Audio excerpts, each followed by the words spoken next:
ഞാൻ ഭയങ്കര ഭയങ്കര എന്നാണ് കാമായിട്ട് ക്ലാസ് എടുക്കാൻ മീൻസ് എനിക്ക് മറ്റേ അടി ഇടി വെട്ട് കുത്തുന്നുള്ളൊരു സാധനം മറ്റേ ഡൊണേഷൻ ഭയങ്കര അടി ഇടി വെട്ട് കുത്തുന്നുള്ളതാണ് ആണെങ്കിൽ എനിക്കതിന് നേരെ ഓപ്പോസിറ്റാണ്. വേണ്ട അടി വേണ്ട ഇടി വേണ്ട എന്നുള്ളൊരു സാധനം പൊതുവെ പേടിയായിരിക്കും.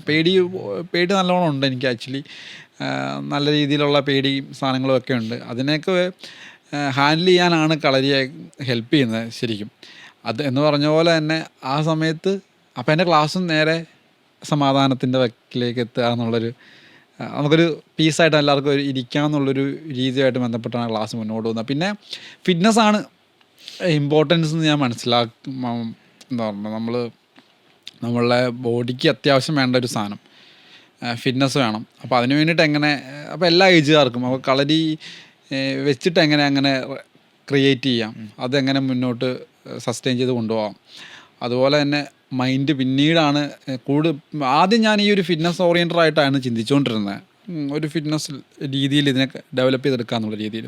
പക്ഷേ പിന്നീട് അത് കഴിഞ്ഞിട്ട് ആണ് മൈൻഡ് എന്നുള്ളൊരു സാധനം, അല്ലെങ്കിൽ മനസ്സ് കുറച്ചും കൂടെ ആൾക്കാർ പറഞ്ഞു ക്ലാസ്സിനൊരു സമാധാനം ഉണ്ടെന്നുള്ളൊരു സാധനം ആൾക്കാർ പറയുമ്പോഴാണ് ഞാൻ തന്നെ മനസ്സിലാക്കുന്നത് ഇതിനകത്ത് ഇങ്ങനൊരു സാധനം കൂടി വർക്ക് ചെയ്യുന്നുണ്ടല്ലോ എന്നുള്ള കാര്യം എനിക്ക് തന്നെ ധാരണയിലെത്തുന്നത്. അതുവരെ ഞാൻ എന്താണോ ചെയ്തുകൊണ്ടിരുന്നത് ആ സാധനത്തിൻ്റെ ഒരു രീതി ഞാൻ കൊടുക്കാമെന്ന് മാത്രമേ ഉണ്ടായിരുന്നുള്ളൂ. അതിനകത്തുനിന്ന് എനിക്ക് കിട്ടുന്ന അഡ്വാൻറ്റേജ് എന്താണെന്ന് പോലും എനിക്ക് അറിയത്തില്ലായിരുന്നു.